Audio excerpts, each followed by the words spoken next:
Hello বন্ধুরা, let's কুকে নতুন একটা রেসিপিতে আপনাদের সকলকে স্বাগত জানাই। আশা করি আপনারা ভালো আছেন। এখন পাকা আমের সময়। আপনারা পাকা আম দিয়ে অনেক রকমের রেসিপি খেয়েছেন। আজ আমি ভিন্ন স্বাদের একটা রেসিপি শেয়ার করব।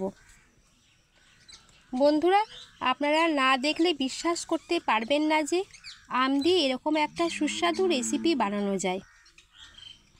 চলুন বন্ধুরা, আর দেরি না করে আজকের এই রেসিপিটি বানানো শুরু করা যাক। আজ আমাদের রেসিপি আমের কেক বা ম্যাঙ্গো কেক। আমের কেক বানানোর জন্য আমি এখানে একটা মিক্সিং জারে 200 গ্রামের মতো সুজি নিয়েছি। সুজিটাকে আমি একটা মিক্সিং জারের মধ্যে দিয়ে কিছুটা সময় নিয়ে এরকম একটা সুজির পাউডার করে নেব। এবার এই সুজির পাউডারটা আমি একটা বোলের মধ্যে ঢেলে নিলাম।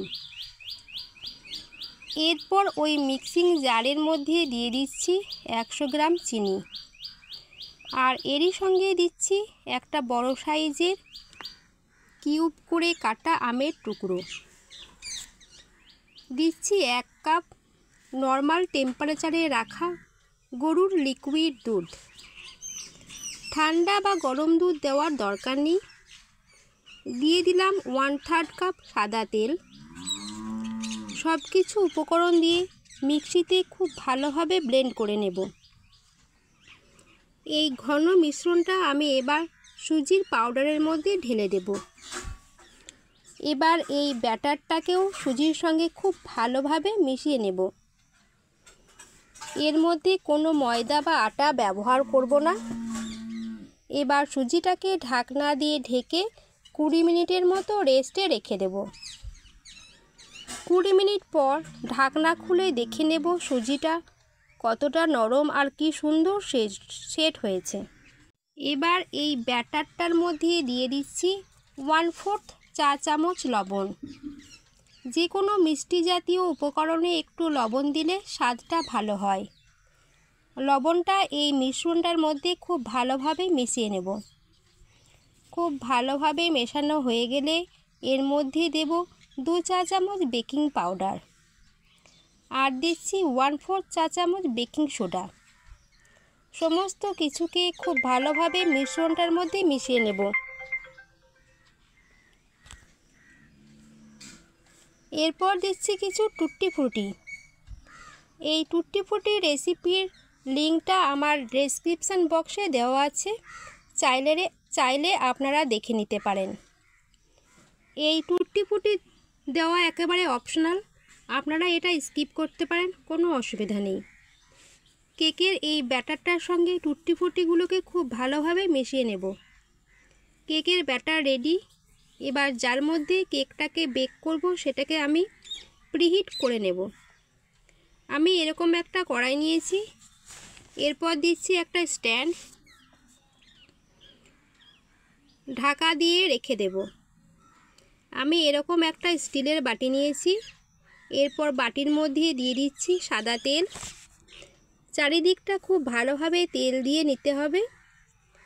আর একটা রাউন্ড শেপে একটা সাদা পেপার কেটে এই বাটিটার মধ্যে বসিয়ে দিচ্ছি। আবারও উপর থেকে কিছুটা সাদা তেল দিয়ে দেব। এবার ব্যাটারটা এই বাটির মধ্যে ঢেলে দেব। সম্পূর্ণ ব্যাটারটা ঢেলে দেবার পর একটু ট্যাপ করে নিতে হবে, যাতে এর মধ্যে কোনো এয়ার বাবলস ক্রিয়েট না হয়ে থাকে। এর মধ্যে দিচ্ছি কিছু ড্রাই ফ্রুটস। আমি এখানে কিছু আমন্ড আর পেস্তা কুচি করে কেটে রেখেছিলাম, সেগুলো উপর থেকে ছড়িয়ে দিচ্ছি। এটা একেবারে দেখার সৌন্দর্যের জন্য দিচ্ছি। এটা একেবারে অপশনাল, আপনারা না চাইলে নাও দিতে পারেন। এরপর আমি এই কেকের বাটিটা বসিয়ে দেব প্রিহিট করা কড়াইয়ের মধ্যে। তারপর গ্যাসের ফ্লেমটাকে লোতে রেখে 40 থেকে 45 মিনিটের মতো বেক করে নেব। 45 মিনিটের পর ঢাকনা খুলে চেক করে নেব কেকটা কেমন বেক হয়েছে। একটা টুথপিক মাঝখানে বসিয়ে দেখে নেব টুথপিকটা একদম পরিষ্কারভাবেই বেরিয়ে এসেছে। কেক একদম পারফেক্টভাবে বেক হয়েছে। এবার গ্যাসের ফ্লেমটাকে অফ করে দেব। কেকটা ঠান্ডা হলে আনমোল্ড করব। একটা ছুরির সাহায্যে চারিদিকটা ছাড়িয়ে নেব, তারপর আনমোল্ড করব। দেখুন বন্ধুরা, কতটা সুন্দর সফট আর স্পঞ্জি হয়েছে। আমার এই সহজ পদ্ধতিতে তৈরি এই ম্যাঙ্গো কেকের রেসিপিটা কেমন হয়েছে আমাকে কমেন্ট করে জানাবেন। আশা করি আপনাদের ভালো লাগবে, আর ভালো লাগলে আমার চ্যানেলটিকে সাবস্ক্রাইব করে দেবার অনুরোধ রইল। বন্ধুরা, আজ তাহলে আসি। দেখা হবে আবার লেটস কুকের নতুন কোনো ভিডিও রেসিপির সাথে। ততক্ষণে ভালো থাকবেন, সুস্থ থাকবেন আর সবাইকে ভালো রাখবেন। ধন্যবাদ।